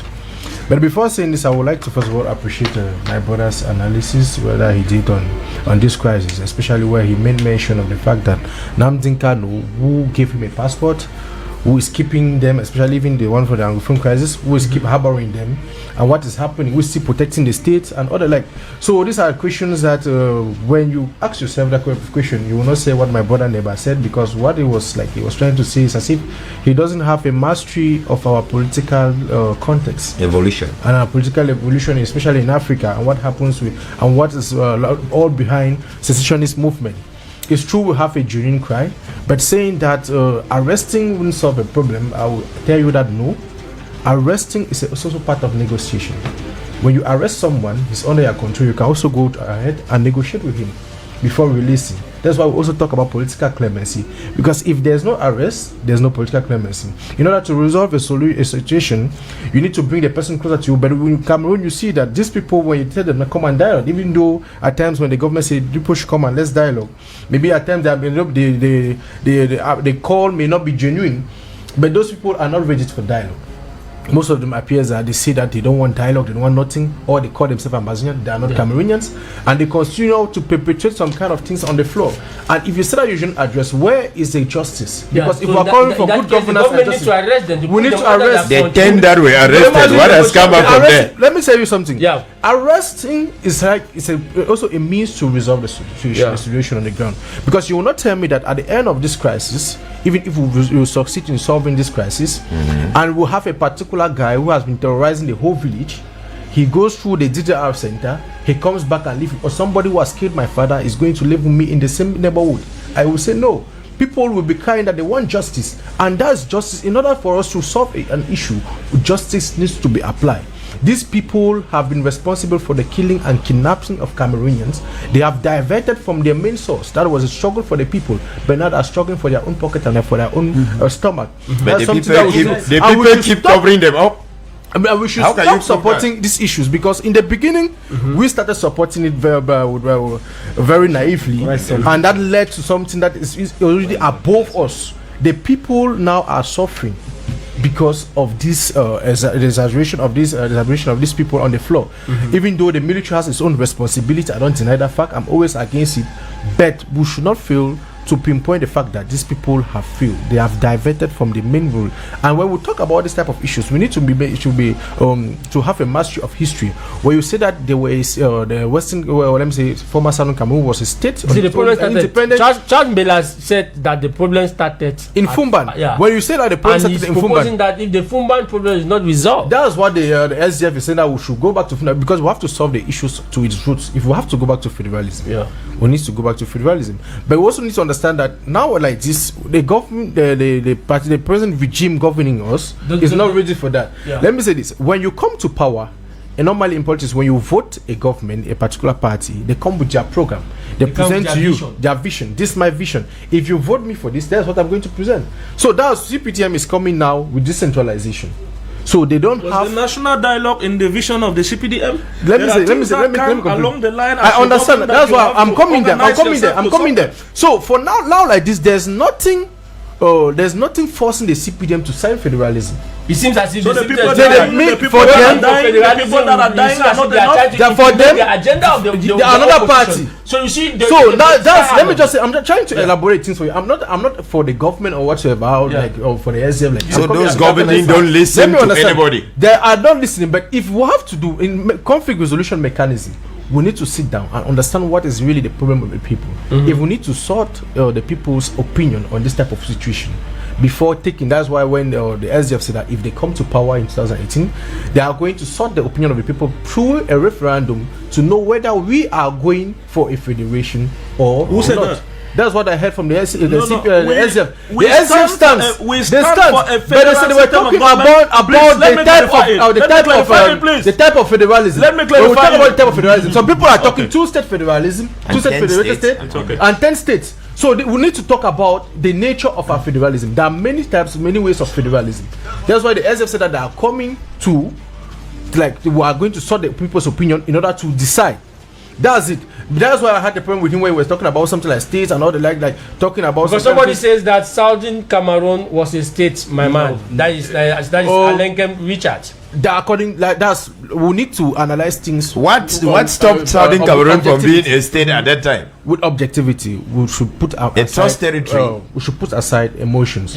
First of all, even saying that Southern Cameroon was a state. Before that, the state of West Cameroon. Before in 1916 or 1914, before the Foncha was representing what? When he came to Fumba, he was representing what?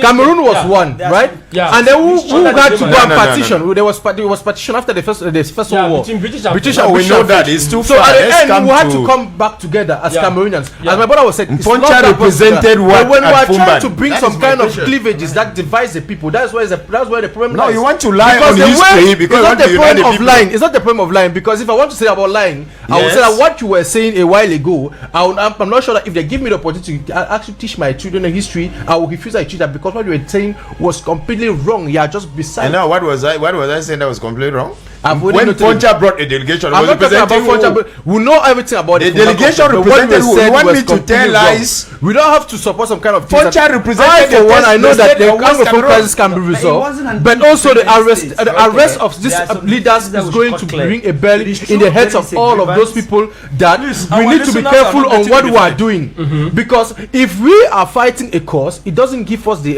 right to go and attack civilians, to go and kill people. That's where my problem is. But you're on Abel. The way they are is as if they are giving them a free hand to do what they want. No. Who is not killing who? Who is killing who? Can you really pinpoint those who are killing? Do you know them? Let's come back to the subject. Let's come back to the subject. I want to put something, please. Yes. Just a sec. Yes. We are not in court. We are talking about arresting these people and doing all the likes. I want to ask the question, and someone may mention the fact that these guys when you arrest them, you bring them closer to negotiate. I want to ask you, how can you be a party and a judge to the case at the same time? It's almost not good. But now, arresting, is it the solution? Because I want to take a very glaring example. A glaring recent example. I didn't say it's a solution, but it's a part of the solution. Maybe to help maybe them if I know that I'm talking to you from a distance. Can we copy the example because of recent? Yeah. We should not forget that Spain is also facing a similar problem with Catalan secession. That is where I'm coming to, is the fact that what happens, Spain has released those people were and arrested called them for negotiation. Others that are on exile is struggling to bring them back. I don't know if the best way is to arrest people and lock them up after 10 years to be Nelson Mandela in future or whatsoever. But we have to start behaving in a more recent and matured way. First of all, we know that. Let me just complete something, please. 30 seconds. We know that in a conflict situation, first of all, everybody has his own position that he wants to maintain. Everybody wants to win. But at the end, we may not have what we want. We may not have what we want. So that's why I'm saying that before us, understand everyone's interest, and then we need to revisit our positions. In order to make somebody lose his position, you need to take some of his liberties. In governance, let me just state it clear. If I'm the one having a problem with my child, the child runs away from the house. When I pick him back, I punish him after I hear his problems. That's all. But at the end, those who committed some certain acts needs to be punished for what they did. Because they cannot go in. Because the way you were talking, that's not what the way you were talking is as if that's not even the topic of today. No. I'm not saying that arrest is going to solve the problem. It's part of solving the problem. I want to come back to you. We have looked at every method that has been put in place, but still yet we have the perception that the conflict in the northwest and southwest region will go longer than imagined, because there is not headway at this point in time. If I can ask you in some few questions, how can we resolve a conflict of this nature? Let us go back first, resolving the conflict. How can we resolve it at this point in time? TJ, I'm talking to you. Yeah, so, well, like I said before, there is a deficiency, and I maintain it, a deficiency of love. Should we call for another national dialogue? Yes. We try to see if we can go into the regional dialogues where the people, or divisional dialogues or subdivisional dialogue, looking at the fact that we have the regional councils now. No, when you are talking about subdivisional dialogues and regional dialogues like that, you know that the regional councils just had their first sessions, and you, the journalist, you got the feedback from the regions. Yeah. You saw how the law was being violated. That the people could not even vote budgets. Budgets were tabled on the same day. They had nothing to say, and you heard the confession of a regional councillor from the northwest who said that their regional president said they have not come here to debate anything. So the position of the Social Democratic Front, and which was echoed in the 31st anniversary message of the national chairman, is that the reservations that we emitted with respect to the modus operandi of the previously held national dialogue still stand. And we hold that if the Cameroonian government follows those recommendations that we had, and many other recommendations that came from other parties, we can be able to organize a true dialogue that will permit Cameroonians to talk to one another. And on a very personal note, I keep saying it, the issue between humanity is not an issue of territory. What is important is that love. For the short time that we live on earth, we should love one another. And if we loved one another enough, we shouldn't have left from Fumban and start thinking of Machiavellic means to violate the Accords, not to violate the Accords and govern well, but to violate the Accords for the benefit of some people. And so that is what has brought us where we are today. And now that Mr. Herman, I want to agree somehow with him, because you know the conflicts are not the same. You can see guns in different countries, but they don't have the same modus operandi, the way they function.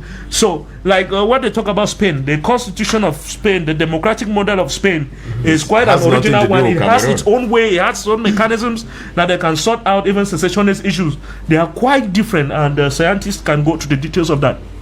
What we are saying right now is that now that Cameroon has been able to get some of the leaders, and some of them are in Kondengi, they have been there for long, since 2017. Some of them they still have the possibility of getting some from abroad. That's no problem. Okay, now when we have them here, let us address the key issues. And the first thing to address the key issues is to organize a sincere dialogue, and not a dialogue that will come and submerge the so-called Anglophones under the so-called Francophones, like we saw in the national dialogue. Okay. The Anglophones were simply immersed in the greater majority. Let us take Anglophone. The so-called Anglophone problem has its particularities, and when they will be solving this problem as a nation, I think that those that will be in charge to defend the fact that we are better as Cameroon, not better separated, are going to bring in points that will make sure that in solving the so-called Anglophone problem, they would be solving the other problems of Cameroon. And I end here by telling fellow Cameroonians, especially those of the so-called Francophone expression, that la solution au problème dit anglophone égale à la solution du problème dit francophone égale à la solution du problème camerounais. Parce qu'il s'agit de la bonne gouvernance. Il faut revenir sur les meilleures bases pour une bonne gouvernance, une gouvernance locale qui permet aux petits Camerounais de vivre très bien chez soi. In few seconds, John Neba, what should we do in order to solve this problem? Okay. Because it seems as if it is persisting. What we can do here to solve this problem, I want to pick a particular group of people. Yeah. I want the Anglophone elite to tell the President of the Republic the truth. Okay. I want the senators and the parliamentarians from the Anglophone background to tell the truth. To tell the truth. Okay. What the reality in their constituencies, in their villages, and what the people are going through. Okay. I still believe that there is a lot of lies telling that is being reported at the 2D. And these people give the impression that everything is under control, of which nothing is under control. I'll take some messages that maybe you and Prince will react, so that we'll move out. They say the speaker claiming that Cameroon was one is daydreaming. If Cameroon was one before 1916, then where is British Northern Cameroon? Where is the Darfur territory? My brother, the so-called German Cameroon died with the Mine-Simon Agreement in 1918. Okay, Mina-Simon Agreement in 1918. The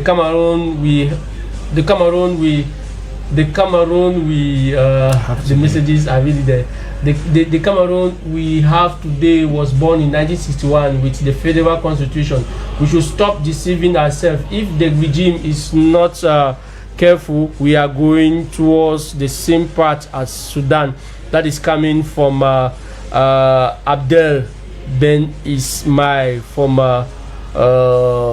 Saudi it's United Arab Emirates. And then the solution to the crisis can be gotten today. The tree trunk has been infected by a bad species of maggot, and until those maggots liberate the tree trunk, it can never use for firewood. That is coming from Alenken Richard. Demand Pierre says that good afternoon, topics and realities. Cameroonians can solve our own problem. And then I have another one here which is coming from Afengala. He says disarm those guys and we will see what our vigilante group will do. We should disarm the boys in the bush, the boys in the bush, so that our vigilante group should be able the question to. Is who that armed is the the solution. boys? The question is who armed the boys? That is the best question, because when we talk about disarming, who first of all armed them in the first place? How did they get the arms, and why did they get the arms? So I think disarming them means that try to resolve the issue, what actually caused them to get the arms. Thank you. And how they got the arms should also be looked about. Okay. And who the person, let me just react to the person who said Cameroon has never been one, and individual Cameroon has never been one. It depends from the angle you want to look at it. If you want to look at it from, because I will tell you, Cameroon was one before the coming of the Germans. Okay. With the coming of, after the Germans, Cameroon was partitioned. That is where we started having separation. After independence, so we should look at all those things. It depends from the angle, and we should not mix grievances when we want to analyze things in the right perspective. Yes, use flesh. It is true. So, what the history is out there, and I think everybody out there knows it very well.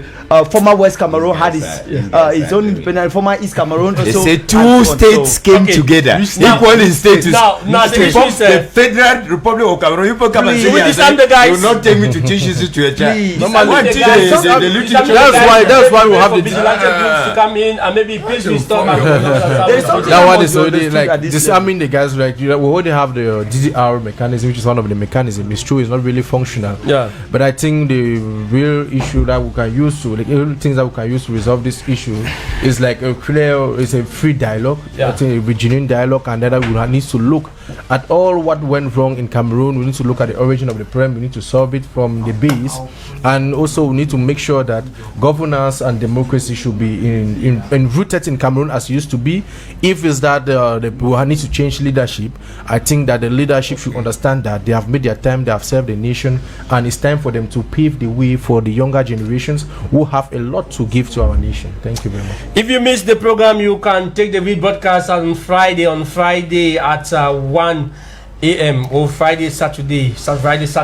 Obviously, it should be Saturday at 1 a.m. next week. Saturday at 1 a.m. next week, you are going to have the rebroadcast of the program. And joining me in the studio is Jean-Marie and Naba. Good afternoon to you, Jean-Marie.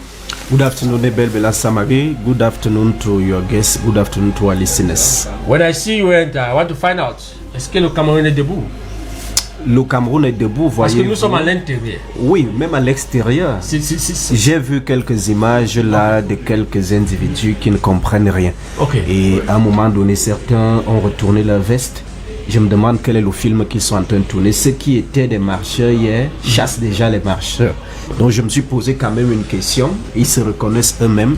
En tout cas, ça fait partie de l'évolution de notre République. Les marcheurs chassent les marcheurs. Donc c'est un peu surprenant. So what are we going to be discussing in parliamentary politics today, Jean-Marie? Oui, la semaine dernière, je vous ai dit ici que nous on cherchait le rapport. Ouais. On l'a finalement retrouvé sur la toile. Ok, sur la toile. Pas l'Assemblée nationale. Pas l'Assemblée nationale. Donc, on va essayer de décrypter ce rapport-là avec une question centrale. Est-ce que nous, le peuple, tout comme le Parlement et la classe politique, peuvent faire le procès du gouvernement après que cet autre rapport soit publié? Puis on parlera de la crise anglophone. Vous savez qu'il y a des vies qui tombent là-bas. Et ça a traversé cette fois-ci dans le sud-ouest. La semaine dernière, les autres semaines, c'était dans le nord-ouest. Donc, il faut pleurer les morts qui tombent là-bas avec une autre question. Et si le fédéralisme était finalement la solution pour sauver ces deux régions qui sont à côté de l'ingouvernabilité? Listeners, don't move a muscle because up next is Barometric Politics with Jean-Marie and Naba. Debates continue over Royal 88.4 FM. Happy weekend to you all.